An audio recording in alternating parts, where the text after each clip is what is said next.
हाँ, अच्छा, okay, just मुझे एक सेकेंड, उनसे पूछिएगा, संजीव जी, ये बैनर पीछे नहीं रहेगा कांग्रेस वाला जो हमारा रहता है, कांग्रेस का बैनर के बिना शुरू करना। हाँ, मैं वही कह रही हूँ, एक बार पानी चाहिए होगा तो मांग लेंगे, है ना? हाँ,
आप सभी पत्रकार साथियों को मेरा नमस्कार।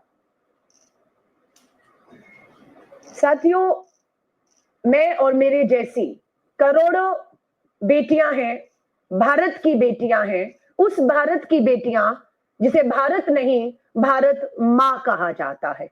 और आज इस बात को मैं पूरी जिम्मेदारी के साथ, दुख और चिंता के साथ मुझे कहना पड़ रहा है कि भारत बेटियों के लिए, महिलाओं के लिए, खासतौर से नाबालिग बेटियों के लिए भारत अब सुरक्षित नहीं रहा है।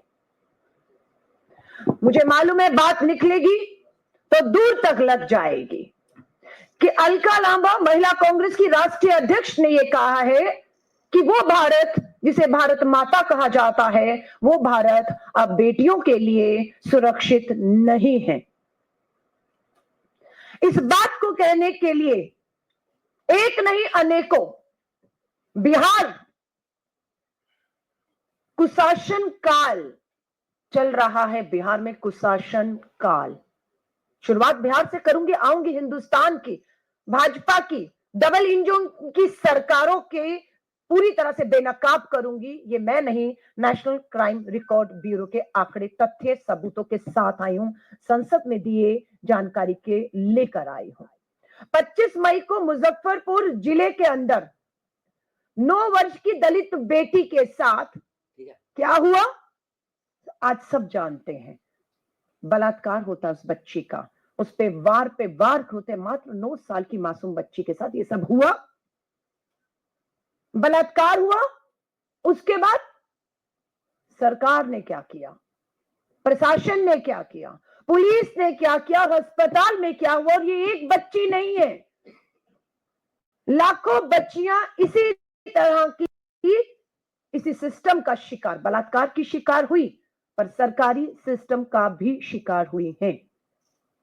भूखे भेड़िए, हवस के भूखे भेड़िए खुलेआम घूम रहे हैं, बेटियों को नोच रहे हैं, और ये सरकार बेटियों को नहीं, भूखे भेड़ियों को बचाने में लगी हुई है। बिहार में डबल इंजन की सरकार, प्रधानमंत्री नरेंद्र मोदी जी अभी दोबारा बिहार गए, और ये मात्र 9 साल की बच्ची को पटना एम्स में शिफ्ट करने में देरी क्यों ही, पता चला कि देश के प्रधानमंत्री नरेंद्र मोदी जी का बिहार का दौरा है, उस दौरे के चलते उस बच्ची को समय रहते पटना शिफ्ट नहीं किया गया। इंतजार किया गया कि प्रधानमंत्री जी आ जाएं, प्रधानमंत्री जी चले जाएं, उसके बाद उस बच्ची को वहां पर शिफ्ट किया जाएगा। और शिफ्ट भी क्या, 4 घंटे वो नाबालिग बलात्कार की पीड़ित घायल बच्ची एम्बुलेंस में इंतजार करती रही, और उसका इंतजार जब तक खत्म होता वो अपनी सांसें खत्म कर चुकी थी। वो बच्ची ने कल दम तोड़ दिया। और ये एक घटना नहीं है, मात्र 15 दिनों के अंदर, मात्र 15 दिन 2 हफ्ते के अंदर मुजफ्फरपुर में 5वीं कक्षा की छात्रा के साथ बलात्कार और हत्या की कोशिश, बच्ची के शरीर पर 20 से अधिक चाकुओं के निशान पाए गए। छपरा में स्कूल से लौटते वक्त एक छात्रा का अपहरण करके सामूहिक बलात्कार करके उसकी भी हत्या कर दी गई। सीतामढ़ी में भी नाबालिग बच्ची के साथ सामूहिक बलात्कार। बेतिया पश्चिम चंपारण में 2.5 साल, क्या उम्र है, 2.5 साल की बच्ची के साथ बलात्कार। मुंगेर में 16 साल की नाबालिग बच्ची के साथ बलात्कार। अररिया में 11 वर्षीय बच्ची के साथ बलात्कार और बेतिया में नाबालिग के साथ सामूहिक बलात्कार के मामले। मात्र 2.5 साल की बच्ची इसमें शामिल है और इसमें 16 साल की बच्चियां, नाबालिग बच्चियां शामिल हैं। अपराध रुक क्यों नहीं रहा है? किसको रोकना है? बच्ची को जब समय पर इलाज मिलता अस्पताल में तो बच्ची की जान से बच सकती थी, पर इलाज समय से नहीं मिलने का दोषी कौन है, उसे क्या सजा है? आज हम उसकी भी सजा की मांग करते हैं। बिल्कुल स्वास्थ्य मंत्री मुख्यमंत्री नीतीश कुमार जी, आपका कुशासन काल चल रहा है। जवाबदेही आपकी है, जवाबदेही आपके स्वास्थ्य मंत्री की है, जवाबदेही अस्पताल के सुप्रीडेंट की है, जवाबदेही उस पुलिस थानों की है जो इन अपराधियों में मामले तो दर्ज दबाव में करते हैं पर आगे कोई कार्रवाई नहीं करते हैं। सच्चाई लेकर आई हूं नेशनल क्राइम रिकॉर्ड ब्यूरो की, बेनकाब करूंगी। देश के प्रधानमंत्री नरेंद्र मोदी जी, आपकी सरकार के द्वारा जारी किए गए आंकड़े हैं। 18,000 मामले 2022 में, 18,000 मामले नहीं है, बेटियां हैं हमारी। 8,517 हमारी मासूम बेटियां हैं, बलात्कार की शिकार हैं। ये भारत में तभी कह रही हूं सुरक्षित नहीं रहा, और ये कहते हुए मुझे फख्र नहीं शर्म आ रही है।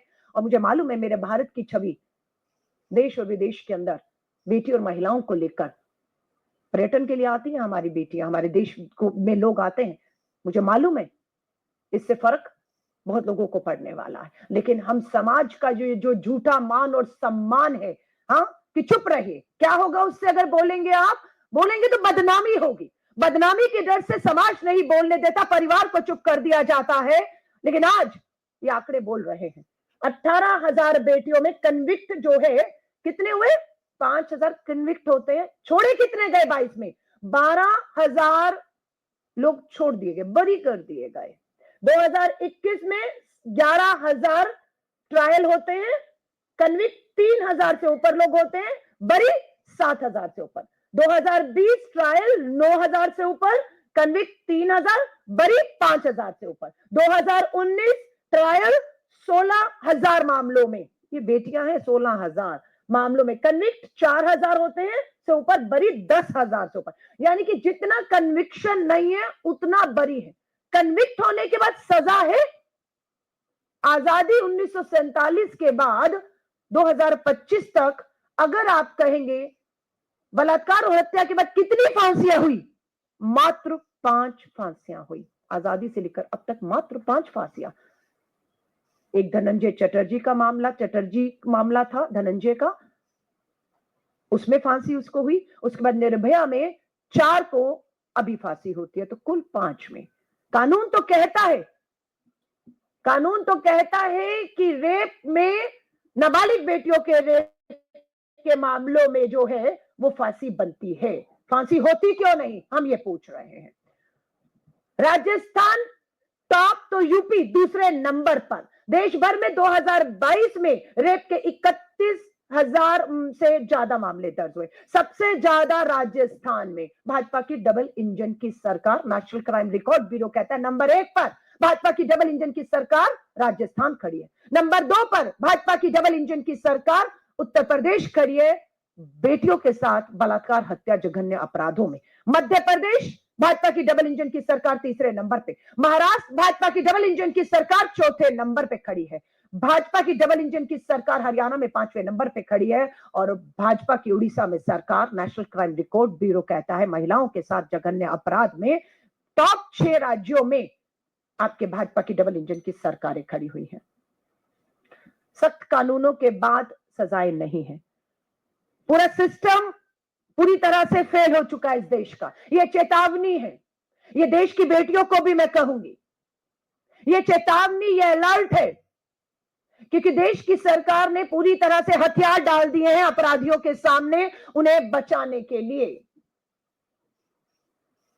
प्रज्वल रेवन्ना, प्रधानमंत्री नरेंद्र मोदी जी वोट मांगे थे, इसके लिए आपने, कर्नाटक में हमारी सरकार है, मात्र इसी वजह से ये आदमी आज जो आपका चहेता था, जिसके लिए वोट मांगे थे, आज हमारी सरकार ना होती तो प्रज्वल रेवन्ना भी आजाद घूम रहा होता।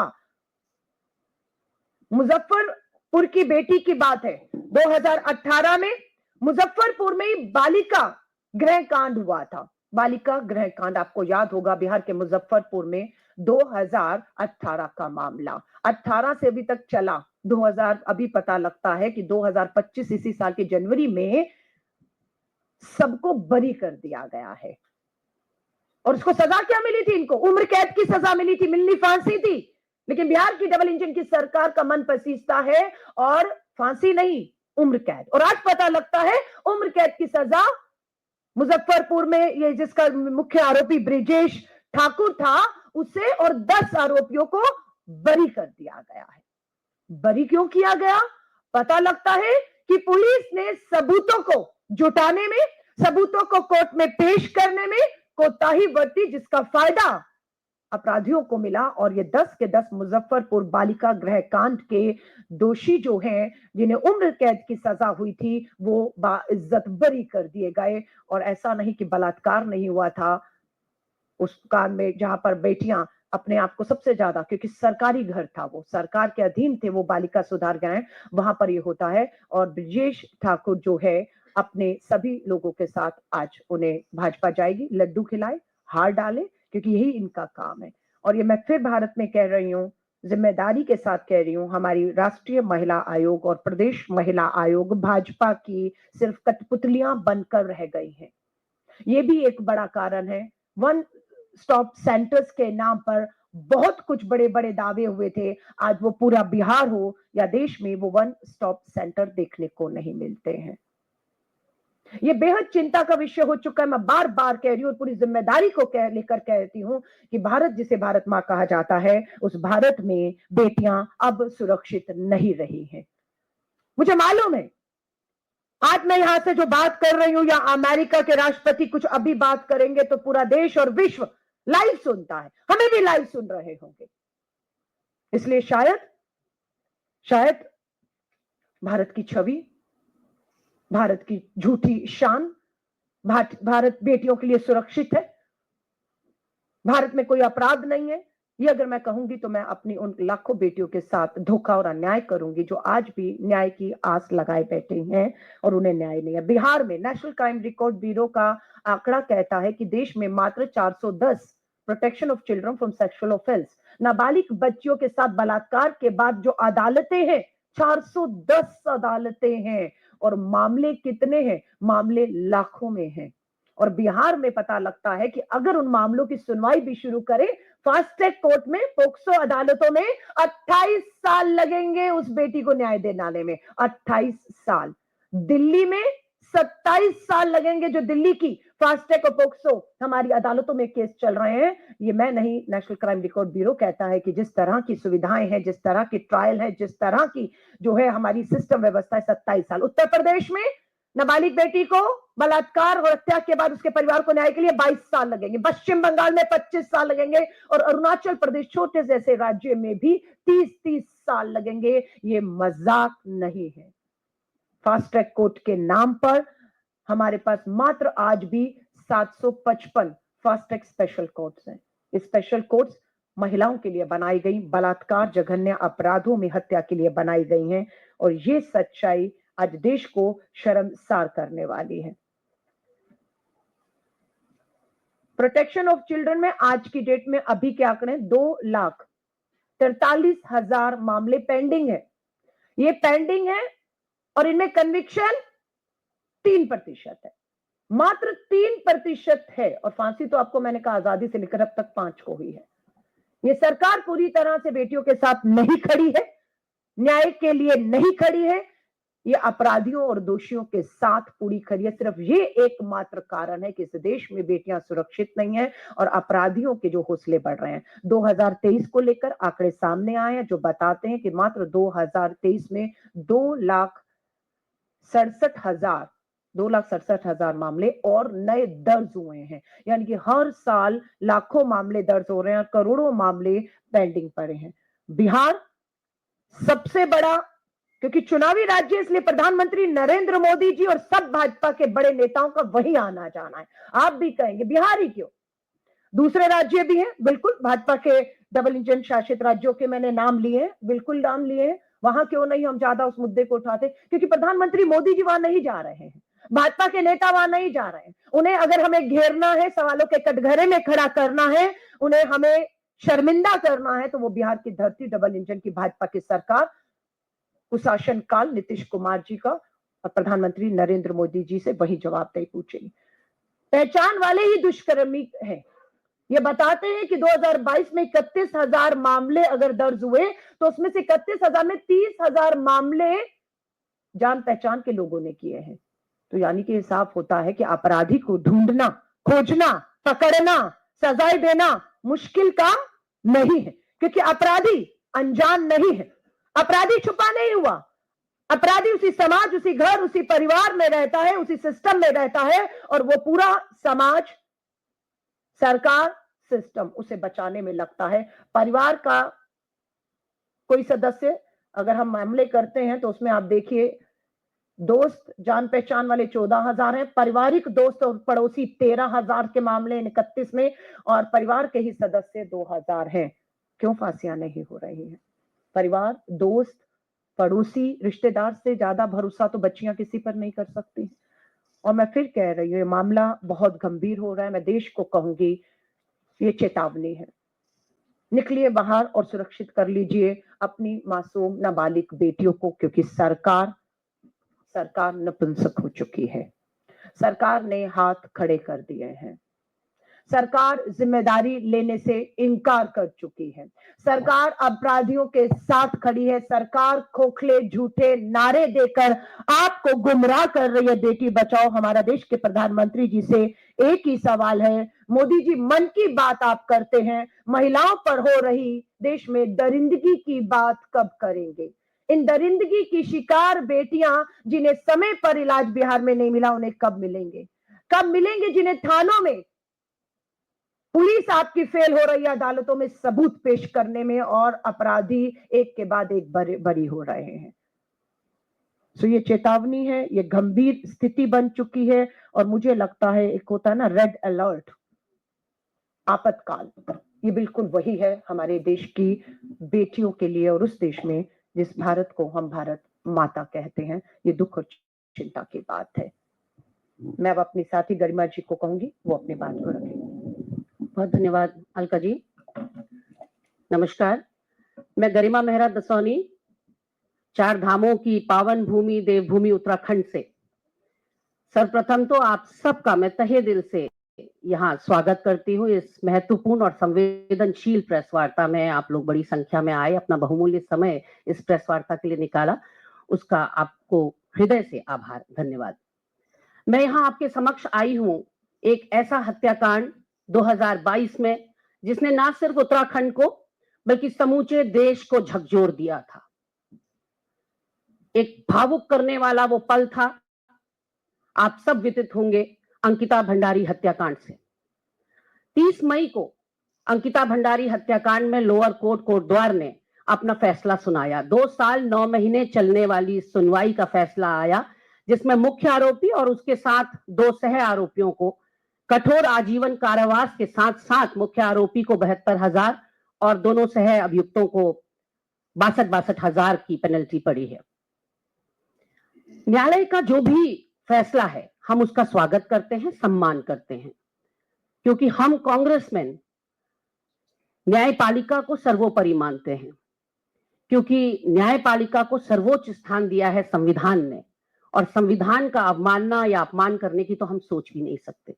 तो न्यायपालिका का ये जो फैसला आया है वो शर्माते थे, लेकिन साथ ही साथ हम ये जोड़ना चाहते हैं कि ये फैसला अधूरा है, इसलिए क्योंकि न्यायपालिका ने तो न्याय किया, उनके समक्ष जितने भी सबूत और तथ्य प्रस्तुत किए गए उन्होंने उसकी बिना पर जो फैसला दिया वो अपने आप में नजीर है।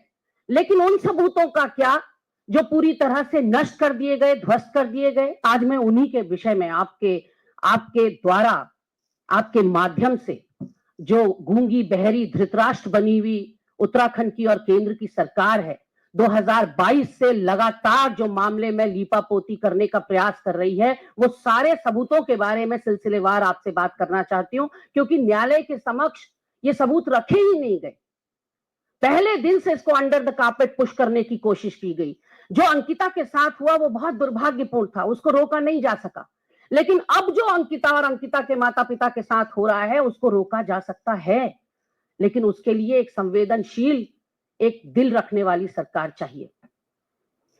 मैं शुरुआत से अगर बात करूं तो अंकिता भंडारी श्रीकोट पौड़ी जिले की रहने वाली एक छोटे से गांव से आती है वो बच्ची, और 19 साल की उम्र में वो अपनी उम्र से ज्यादा परिपक्व हो जाती है, इसलिए क्योंकि घर की आर्थिक स्थिति अच्छी नहीं थी। ये पता चलता है उस चिट्ठी से जो उसने अपनी मां को लिखी कि मैं रिसेप्शनिस्ट की नौकरी पा गई हूं वनंतरा रिजॉर्ट ऋषिकेश में, और पहली सैलरी जब आएगी मां तो मैं घर की टपकती छत ठीक कराऊंगी।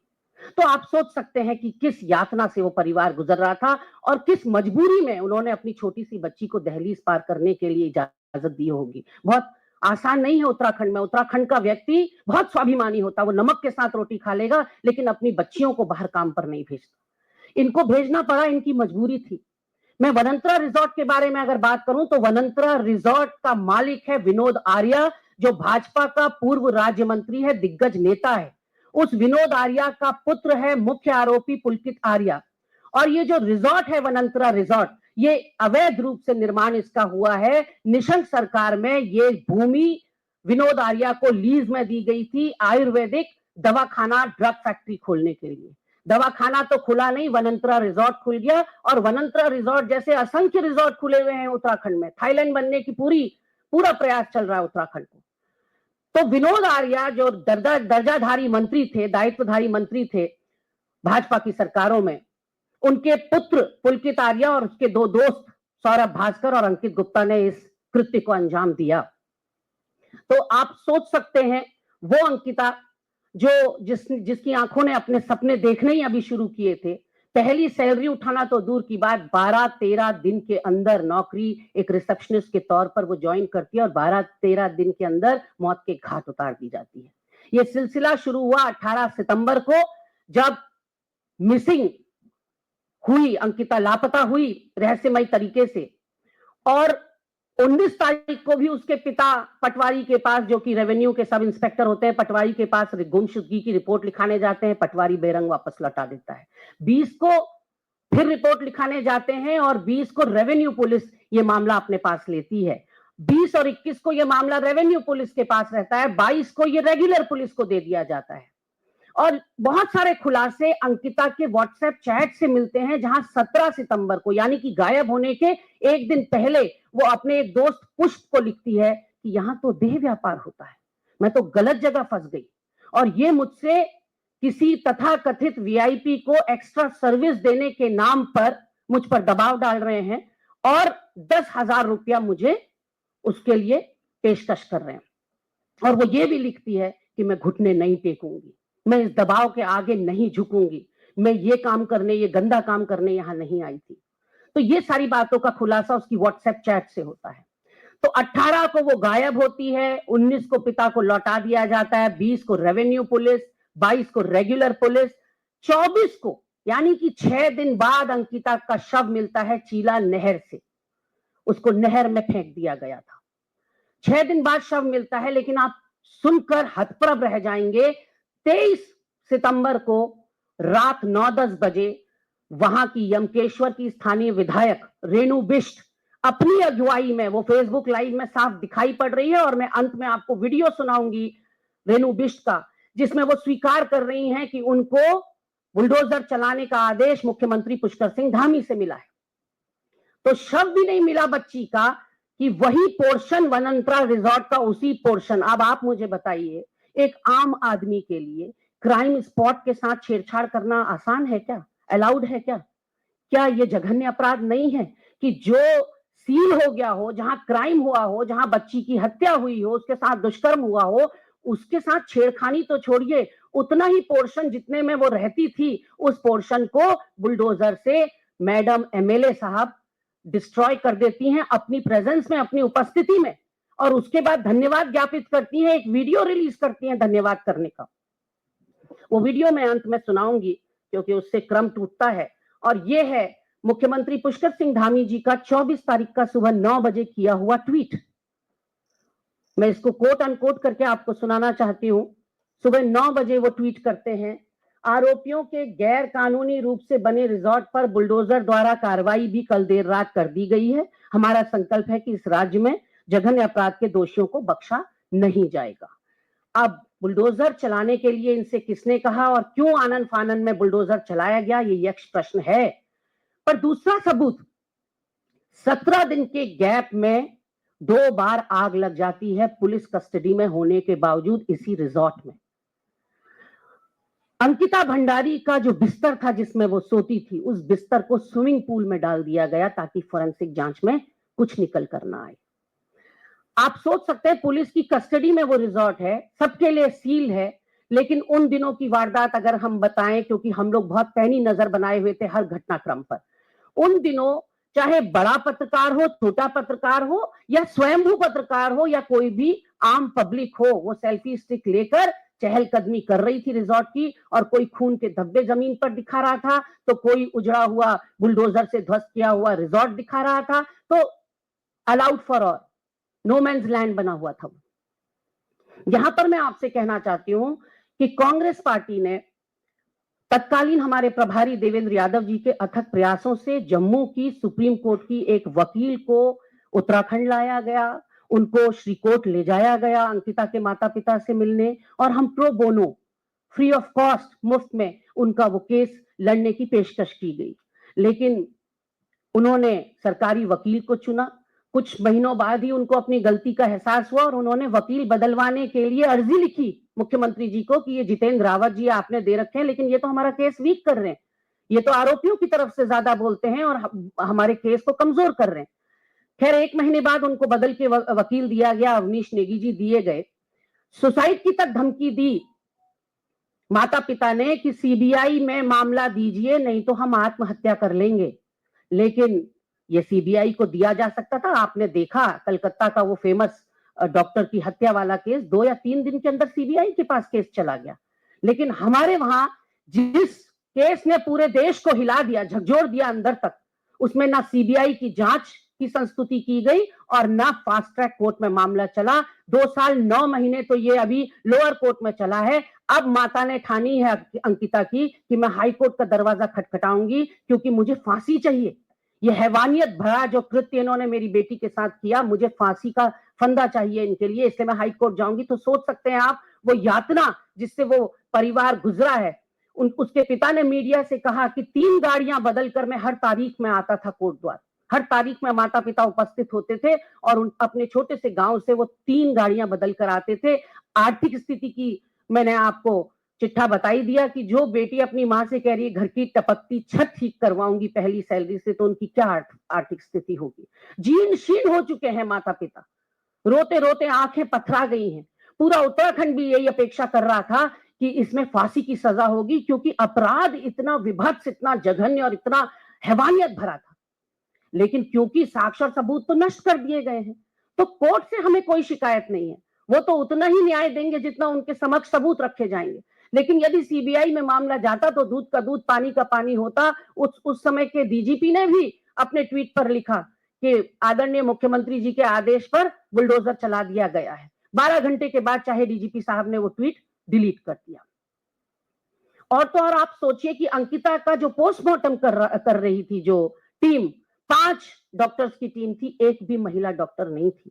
और 6 दिन बाद शव मिलता है तो प्रत्यक्षदर्शियों का कहना है ना बॉडी फूली हुई थी, ना वाटर बॉडीज के द्वारा नोची खसोटी गई थी। आपको पता ही है अगर पानी में कोई बॉडी रहेगी तो नेचुरली कहीं तो खरोच, कहीं तो कोई नुकसान देह को आएगा, चमड़ी को आएगा, लेकिन नहीं, बॉडी जस की तस थी।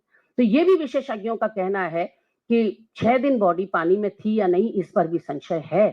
तो कहीं ना कहीं आप देखिए कि इस पूरे मामले में जो रोल है स्थानीय एमएलए को, कार्यवाही या कोई आरोप तय होना तो दूर की बात, रेणु विष्ट के ऊपर कोई टीका टिप्पणी भी नहीं हुई, उन पुलिस कर्मियों पर कोई टीका टिप्पणी नहीं। उस समय के तत्कालीन जो डीएम थे जिनसे पूछा गया कि बुलडोजर कैसे चलाया, किसके आदेश पर चलाया, मिस्टर जोगदंडे थे, उन्होंने कहा कि मुझे नहीं पता, मैंने आदेश नहीं दिए, लेकिन इसकी जांच करवा रहे हैं और निष्पक्ष जांच होगी, ये आपको पूरा आश्वस्त करते हैं। आज 2 साल 9 महीने हो गए, वो निष्पक्ष जांच कहां गई कुछ पता नहीं। और हमें वैसे जांच की जरूरत है नहीं, मैं सच बताऊं आपको। सवाल मैं सिर्फ आपसे ये पूछना चाहती हूं कि क्या ये सब लोग कानून से ऊपर हैं कि ये क्राइम स्पॉट के साथ खिलवाड़ कर सकते हैं?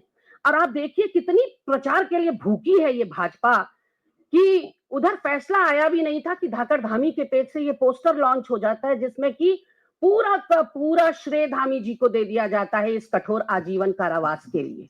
और झूठ का पुलिंदा है ये पोस्टर, क्योंकि इसकी पहली लाइन कहती है घटना के 24 घंटे के भीतर आरोपियों को भेज दिया गया जेल, जो कि खालिस झूठ है। 18 को लापता होती है बच्ची और 23 सितंबर को 6 दिन बाद वो गिरफ्तार होते हैं। इसमें कहा गया है कि परिजनों की मांग पर 3 बार बदले गए सरकारी वकील, नहीं, सिर्फ एक बार जितेंद्र रावत बदल के अवनीश नेगी दिए गए। और यह कहा गया है कि दिवंगत बेटी के भाई और पिता को दी गई सरकारी नौकरी।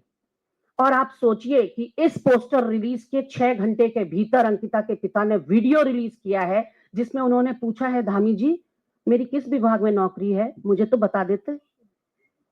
तो इतने बड़े बड़े झूठ आप अपने मुख्यमंत्री के पेज से चला रहे हैं और प्रचार के इतने भूखे हैं कि एक तरफ बच्ची के साथ न्याय हुआ नहीं कि आप उसको उस प्रचार को नोचने खसोटने पहुंच गए। अभी अलका मैम बोल रही थी और मेरा गला सूख रहा था उन डाटाओं से, और बिल्कुल सही बात है, अक्षरशः शब्दशः मैं इस बात से सहमत हूं कि आज बेटी बचाओ बेटी पढ़ाओ नारा नहीं रह गया, उसकी कोई सार्थकता नहीं रह गई। आज तो भाजपाइयों से बेटी बचाओ ये नारा ज्यादा सार्थक हो गया। इन्होंने पूरे देश की बात करी, मैं अपने उत्तराखंड की आपको बात बताती हूँ।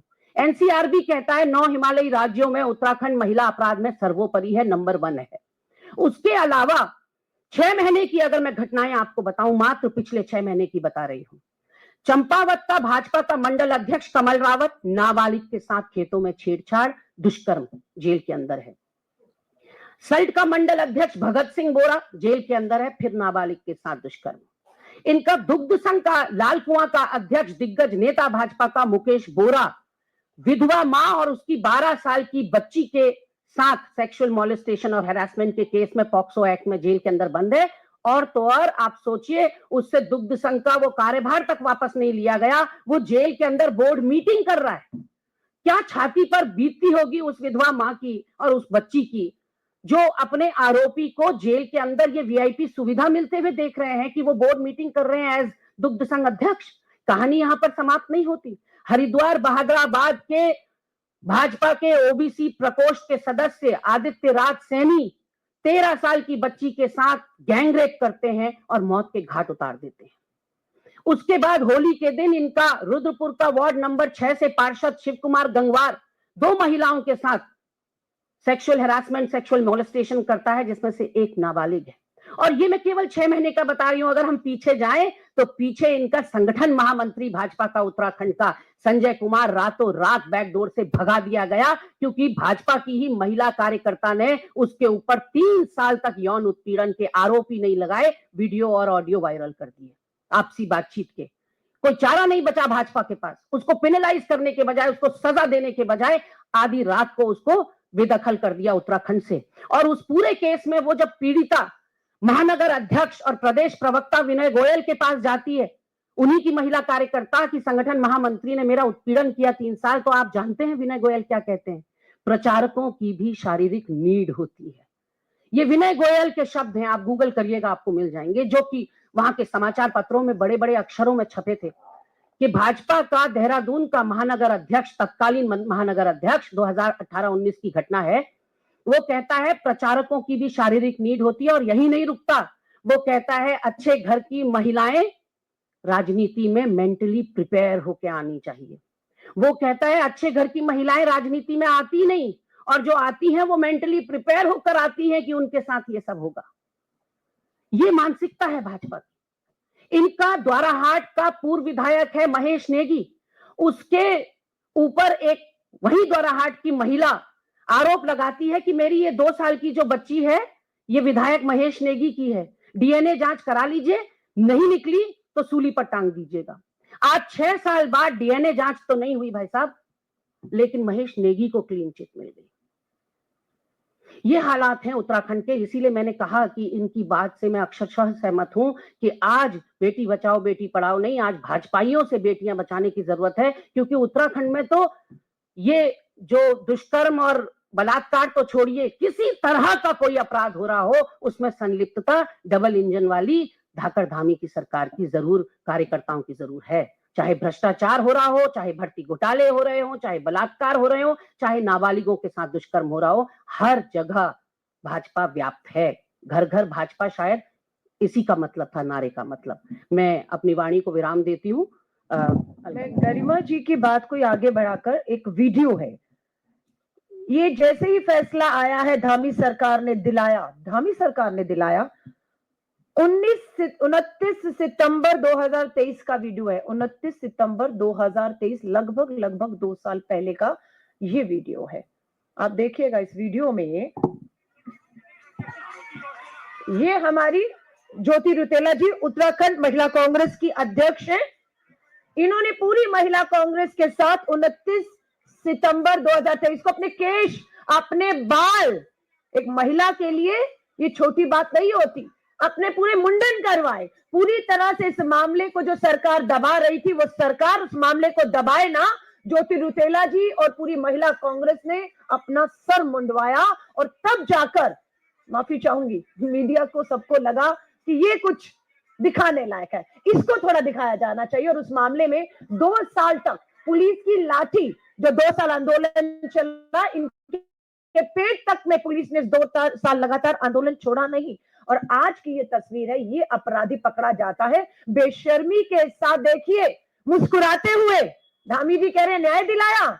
ये आपके भाजपा का नेता का बेटा, जिसे आप कहते हैं दोषी करार दिया है, वो मुस्कुराते हुए, हाथ हिलाते हुए जेल जा रहा है। और क्यों? क्योंकि उसे पता है, जिस तरह से मुजफ्फरपुर का ब्रिजेश ठाकुर उम्र कैद की सजा के बाद आज सब बरी कर दिए गए, जिस तरह से बिल्किस बानो के अपराधियों को आप बाहर ले आए, लड्डू खिलाए, हाथ डाले, उसी तरह इन्हें भी विश्वास है, जो मुस्कुराते हुए जेल में जा रहा है आज अपराधी, कि हम भी बाहर आ जाएंगे और हमारा कोई कुछ नहीं बिगाड़ पाएगा। ये एक दबाव है राजनीति का, जिसके तहत हमें जेल जाना पड़ रहा है। तो इसीलिए ये काफी नहीं है। काफी क्या है? काफी फांसी है। सांसें रोकनी होंगी इनकी। इन अपराधियों को फांसी के तख्तों पर जब तक झुलाकर इनकी सांसें नहीं रोकी जाएंगी, हमारी नाबालिग बेटियां इसी तरह शिकार होती रहेंगी। आपके सवालों का आधे मिनट का 2 वीडियो आपको सुनाना चाहती हूँ, जिसमें कि विधायक रेणु बिष्ट खुद कह रही हैं कि मुझे मुख्यमंत्री के आदेश थे ध्वस्त करने के। मैं माननीय मुख्यमंत्री जी के पास गई और मैंने यहाँ की घटना से अवगत कराया कि वहाँ पे जनता कितनी रोष में है और उनके साथ क्या अन्याय हुआ है, उनको न्याय चाहिए। और जिस तरह से उस अंकिता भंडारी के साथ इस रिसोर्ट में, अवैध रिसोर्ट में वो घटना घटी गई है, उसको मैंने कहा तुरंत गिराने के लिए उसको यहाँ पे बुलडोजर चलाया जाए, ताकि यहाँ से दोबारा से जो आगे भी कोई इस तरह की कृत्य करने की सोचेगा, इस तरह गुनाह करने का सोचेगा, 100 बार सोचेगा कि हमें ऐसा करने से क्या मिलेगा। तो मैं आप सभी लोगों को मैं धन्यवाद देना चाहती हूँ, जो लोग यहाँ पे भी आए और उन्होंने सबने सहयोग दिया। और माननीय मुख्यमंत्री जी का सबसे ज्यादा मैं माननीय मुख्यमंत्री का देती हूँ, जिन्होंने तुरंत संज्ञान में लिया, इसके आदेश ध्वस्त करने के आदेश दिए। लेकिन क्या ये सब कुछ बिना? अब आप सोचिए कि क्रिस्टल क्लियर है। और मैं एक वीडियो मैम आपकी परमिशन से और चलाऊंगी, जो उनके पिता ने रिलीज किया है इस पोस्टर के बाद कि मेरी सरकारी नौकरी कहाँ लगी है। जयमा देवी मंदिर से कर रहे हैं। कुछ जो भारतीय कार्यकर्ता मीडिया के ग्रुप हैं वो ये आभार चला रहे हैं कि मुख्यमंत्री जी ने अंकिता भंडारी के पिता और भाई को सरकारी नौकरी दे दिया था और मैं मुख्यमंत्री जी से कहना चाहता हूँ कि आपने मेरे लड़के को सरकारी नौकरी दी तो किस विभाग में दी, और अंकिता भंडारी के पिता को सरकारी नौकरी दी तो किस विभाग में दी। ये अंकिता भंडारी के पिता स्वयं पूछ रहे हैं कि मुझे नौकरी किस विभाग में मिली है, बताइए, जो आप ये झूठा चला रहे हैं अपने पेज पे। धामी जी, आपने ये वीडियो सुना पिता का, और आपका जो सरकारी विज्ञापन श्रेय लेने का है उसमें आपने इस बिंदु में कहा है आपको माफी मांगनी चाहिए।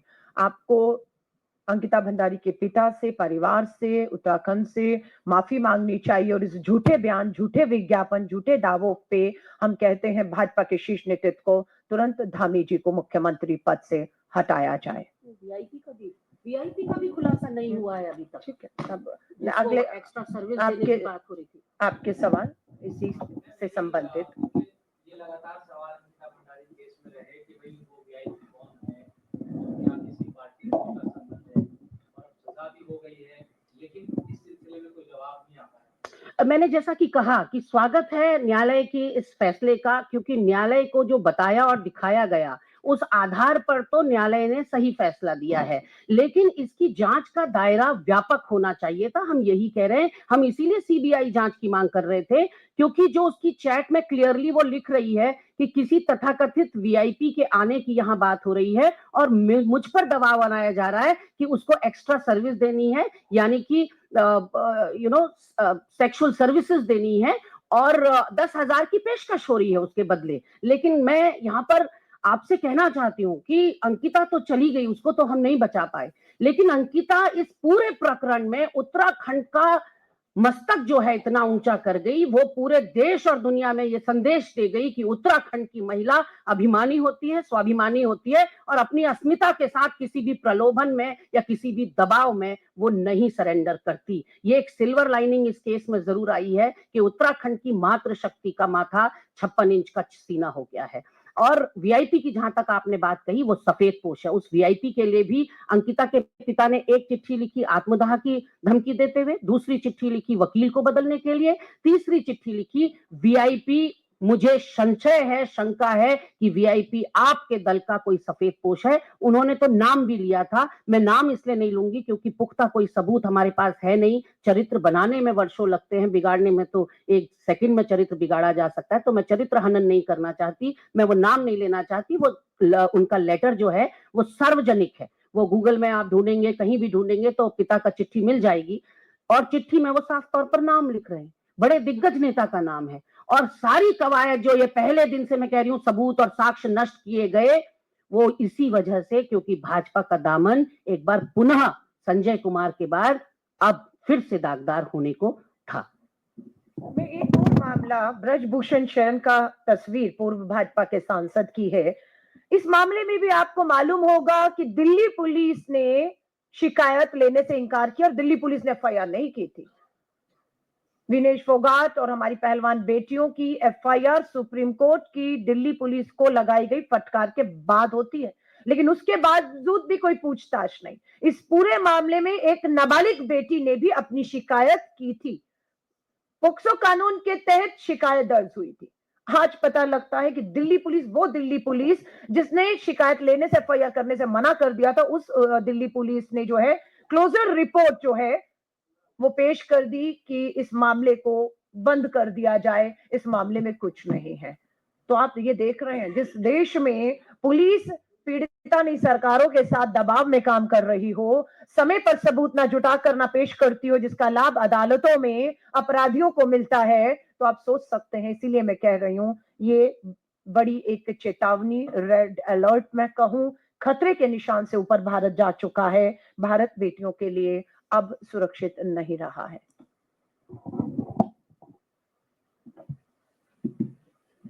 आप सभी पत्रकार साथियों का धन्यवाद।